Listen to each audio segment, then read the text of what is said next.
Agora a gente vai falar sobre um assunto que causou bastante repercussão ontem e continua repercutindo hoje, que é a decisão do Ministério da Saúde de suspender a aplicação das vacinas contra a dengue do Instituto Butantan.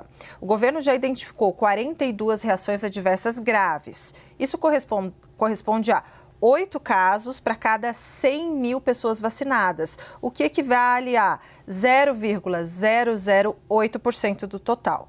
Os registros das reações aconteceram após a aplicação de mais de 500 mil doses desde janeiro até agora.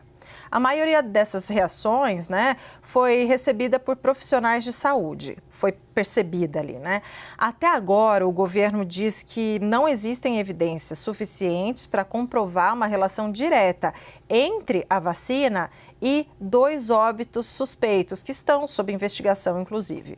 O governo ainda recomenda que quem recebeu a dose da vacina contra a dengue do Instituto Butantan nos últimos 21 dias é para monitorar os sinais, como dor abdominal intensa, vômitos persistentes e sangramentos. A decisão do Ministério da Saúde não afeta a vacina contra a doença, que é oferecida pelo SUS para crianças e adolescentes de 10 a 14 anos. O diretor do Butantan, Dr. Esper Kalas, afirmou que acredita que a vacina contra a dengue desenvolvida pelo Instituto pode estar disponível novamente em 2027. A fala foi dada em entrevista ao Bastidores CNN. Vamos ver. A dengue tem variações epidêmicas muito grandes de ano para ano. Por exemplo, 2026 agora foi um ano muito tranquilo. O número de casos foi um dos mais baixos durante o ano que a gente viu na história. A história nos mostra que a dengue passa por ciclos, idas e vindas, anos piores, anos melhores. O ano que vem, portanto, a gente não tem ideia até que ele se inicie. Se a vacina Butantan DV estiver disponível, e eu acredito que a vacina tem esse potencial de estar de volta no enfrentamento da dengue na estação seguinte, a gente teria uma arma formidável. Pedro Venceslau vem para cá porque é uma questão também política. Como é que o governo Lula tem lidado com a questão da suspensão da vacina da dengue do Butantan, Pedro?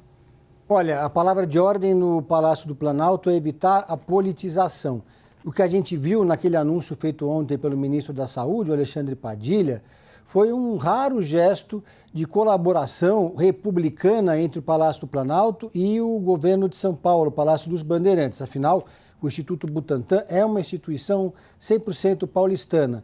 Em outros momentos, como por exemplo na pandemia, mais precisamente, houve um atrito muito grande entre o governo federal e São Paulo, porque foi o Instituto Butantan, em parceria com a Sinovac chinesa, que produziu aquela que foi uma das vacinas mais importantes durante aquele período difícil aqui no Brasil.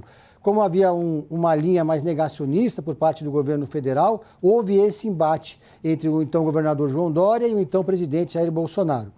Nesse momento, a gente tem também 2 adversários políticos, que é o Tarcísio Gomes de Freitas de um lado e o presidente Lula do outro. Eles disputam várias obras, como, por exemplo, o túnel Santos-Guarujá, o trem Intercidades. Mas quando o assunto é a vacina da dengue, os dois estão na mesma página e falando a mesma língua. Porque a produção da vacina é do Instituto Butantan, mas a distribuição nacional dela, por meio do SUS, é do governo federal. Então, nesse momento, os dois entes estão dividindo isso. Nesse caso agora, há uma preocupação por parte do governo federal e também por entes do governo estadual de barrar qualquer discurso anti-vacina, porque ainda existe, por parte dessa militância mais de ultradireita, ainda há quem seja defensor do discurso anti-vacina, que era muito forte, muito recorrente durante o período da pandemia, mas ainda mobiliza alguns setores mais negacionistas. Nesse momento, isso seria bastante grave. A preocupação de setores do governo é que essa questão envolvendo a vacina contra a dengue, ela acabe alimentando esse discurso e retomando um movimento que parecia já ser uma página virada. Inclusive, o Alexandre Padilha, o ministro, foi muito claro quando ele disse que é preciso também uma vacina contra a desinformação e as fake news. Tanto é que essa questão da vacina voltou a mobilizar a eleição. Não é por acaso que o Flávio Bolsonaro, nessa versão moderada, tem dito que ele é o Bolsonaro que tomou vacina. porque uma das questões que foram muito mencionadas durante a campanha de 2022 foi o fato do então presidente Jair Bolsonaro não ter se vacinado e ter feito discursos contra a vacina.